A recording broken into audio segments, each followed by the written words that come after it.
Vocês. Boa noite a todos. Hoje, eu acho que o assunto que a gente tem que falar aqui não pode ser diferente, tem que ser a arbitragem, né? A maneira que está sendo conduzida a arbitragem no futebol brasileiro, nesse campeonato, eu acho que é preocupante para todos nós. Não é só para o Flamengo hoje, não. É para o Flamengo também, né? A gente, na primeira rodada do campeonato, em que um juiz, num jogo muito disputado, num jogo muito controverso, mas que acertou muito. E quem disse isso não fui eu, não foi o Flamengo, são os especialistas aí, os jornalistas, as pessoas que têm mais, de fato, análise mais transparente, mais clara das jogagens. O que aconteceu? E todos foram unânimes que o juiz apitou bem, tranquilamente, deu um pênalti contra o Flamengo, então estou muito à vontade de falar, um pênalti em que a gente viu hoje aí que ia também, igual. E o que aconteceu com esse juiz? Geladeira, 120 dias. Então, quando apita bem, ou apita de uma maneira em que acerta muito mais que erra, na primeira rodada manda essa mensagem para todos. Aí você vai na sequência, contra o Botafogo, em que perdemos o jogo. O jogador botou uma máscara dentro de campo, na frente do juiz. O juiz vai, amarela, frouxo. Sequer dá amarelo. Sequer não, ele deveria ter dado amarelo. Mas esse deveria não é interpretação, é regra.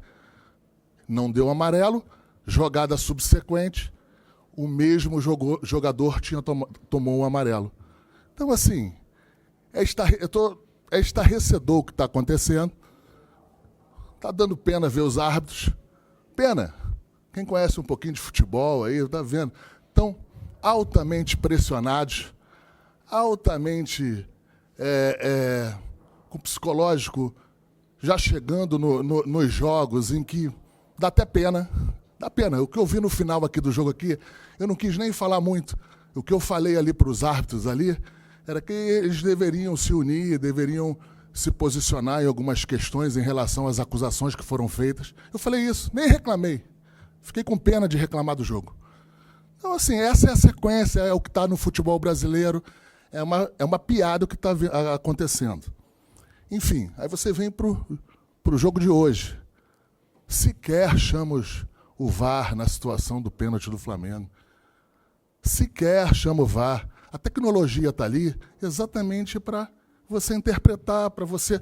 Você chama o juiz e ele interpreta. Se viu que não teria nenhum problema, que não viu nenhum lance faltoso, ele segue o jogo. Então, assim, é uma vergonha o que está acontecendo. Agora eu quero saber o seguinte, eu quero entender se é quem bate mais forte na mesa, sem quem briga mais, é que está levando. É isso que a CBF está se ajoelhando? A isso? A quem dá porrada na mesa, a quem bate, a quem fala de inalações perigosíssimas? Então, a gente tem que ver como é que vai fazer, porque senão isso não vai acabar bem, o campeonato não vai acabar bem. Não vai acabar bem, não é para o Flamengo, é para ninguém. Agora, a gente tem que entender. Se a gente entender que tem que falar e vai ter que pressionar, não tenha dúvida que o Flamengo vai fazer isso também. Eu não acho esse o caminho correto, eu não acho o caminho plausível, mas está vergonhoso. Está vergonhoso. O que a gente viu hoje aí é digno de pena. De não chamar o VAR em 2, 3 lances, em análises que eram perfeitamente fáceis de você interpretar se chamasse o VAR, se usasse a tecnologia. Mas quem está no VAR também está pressionado, né? Os pontos lá em que as interferências que entram por aqui, pelos telefones. Interferências que eu digo em relação a que fala se foi ou não foi, o que acha.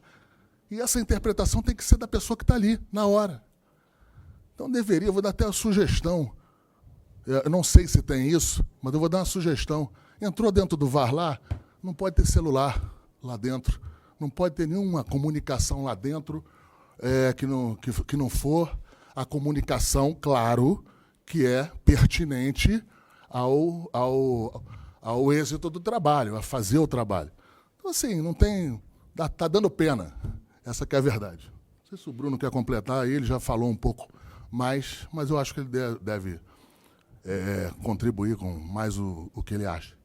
Bom, acho que já falei lá, o Marcos também, faço minhas as palavras dele. A gente pensa exatamente da mesma forma. O sentimento é de raiva e indignação. O Flamengo só quer o correto. O Flamengo não quer nada mais que o correto. O Flamengo não quer ser prejudicado. Hoje não tem o que falar de futebol.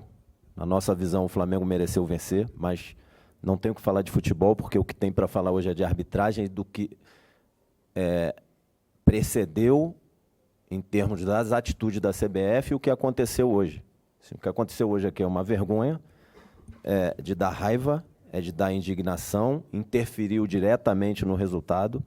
A falta de critério é explícita. O medo dos árbitros, quando apitam com o Flamengo, ele é explícito. A CBF claramente passa uma mensagem: se for correto com o Flamengo, no jogo do Flamengo, vai para a geladeira. Eu vou ser um pouquinho mais específico, esclarecer um pouco mais por que eu estou falando isso. 2 dias antes do primeiro jogo, lá com o Atlético Goianiense, a comissão de arbitragem, a gente tem os vídeos. Temos vídeos da comissão de arbitragem instruindo os nossos atletas e a nossa comissão técnica. Está gravado lá no auditório do CT. 3 instruções muito claras. Primeiro, o uso de parte dura do corpo no rosto. Falta, dependendo da intensidade, é amarelo ou vermelho. O Maguinho acertou o cotovelo na cara do Bruno dentro da área, tanto que cortou o lábio do Bruno e sangrou o lábio. E aí, você dizer que isso aí não é falta dentro da orientação da comissão de arbitragem, que é o critério que está estabelecido... Para deixar claro, só para ajudar... O critério não é nosso, não é sugestão nosso. É apresentado pela CBF, apresentado pela comissão de arbitragem. Então, eles mesmos, eles próprios, que apresentam o critério, depois não usam o critério ou fazem de maneira subjetiva, que é aí que é o perigoso no futebol. Sim. E aí, essa foi uma instrução. A segunda instrução, área técnica, treinador, comissão técnica, os atletas. Primeiro, só um membro da comissão técnica circulando na área técnica. Segundo, respeito com o árbitro. Tanto no respeito da área técnica, até no jogo Flamengo e Amazonas, o Adilson ia quase lá na bandeirinha de escanteio. Se o Tite fizesse isso aí, ia tomar amarelo. Se o Tite fizesse isso aí, ia tomar amarelo, com certeza. O Adilson foi várias vezes quase na bandeirinha de escanteio. O árbitro do Flamengo e Atlético Goianiense cumpriu o que a comissão de arbitragem falou, expulsou o Jair. E, por último, a outra questão que eles tocaram lá foi: se o jogo parar muito, eles vão dar acréscimo. Teve 120 minutos o jogo. O jogo teve 120 minutos e ele deu os acréscimos já depois do Flamengo estar ganhando e respeitou os acréscimos. Os comentaristas de arbitragem, jornalistas, vocês, todo mundo disse que o árbitro fez tudo certo e ele foi para a geladeira. E como o Marcos disse aqui, ele deu um pênalti para o Atlético Goianiense. E se vocês forem ver o lance do pênalti do Atlético Goianiense, até poderia não dar. Não estou falando pelo lance do Léo Pereira, não. Antes do Léo Pereira fazer a possível falta no jogador do Atlético Goianiense, o jogador do Atlético Goianiense dá um encontrão no Rossi, que está com a bola sob controle. Todo mundo sabe o que o jogador foi fazer ali para bater no Rossi. O que o jogador foi fazer ali? O VAR, já que chamou a falta do Léo, poderia ter chamado a falta, não era para chamar, que o árbitro deixou seguir, poderia ter dado a falta do jogador do Atlético Goianiense no Rossi antes. Então, até da marcação do pênalti dá para discordar. Mas se o contato do Léo é pênalti, o contato do jogador do Atlético Goianiense tem que ser. E se o do Léo é pênalti, no Fabrício é falta, no Luiz Araújo hoje é falta também. E o mais assintoso de tudo que é, como o Marcos disse, está escrito na regra. Vocês podem procurar lá, está escrito na regra. Fazer o uso de máscara ou qualquer outro adereço que cubra o rosto na comemoração de gol é cartão amarelo. Na frente do Daronco, na frente do Klaus. Eles não deram amarelo. Eles estão acuados e a mensagem da CBF como é que é? Estou tentando achar a palavra aqui. Se ela é intencional ou não, a mensagem da CBF para os árbitros é muito clara. Foi correto com o Flamengo, vai para a geladeira. Enfim, eu acho que o certo era o Tite estar aqui, claro, para falar de futebol, mas com certeza ele não falaria de futebol, né?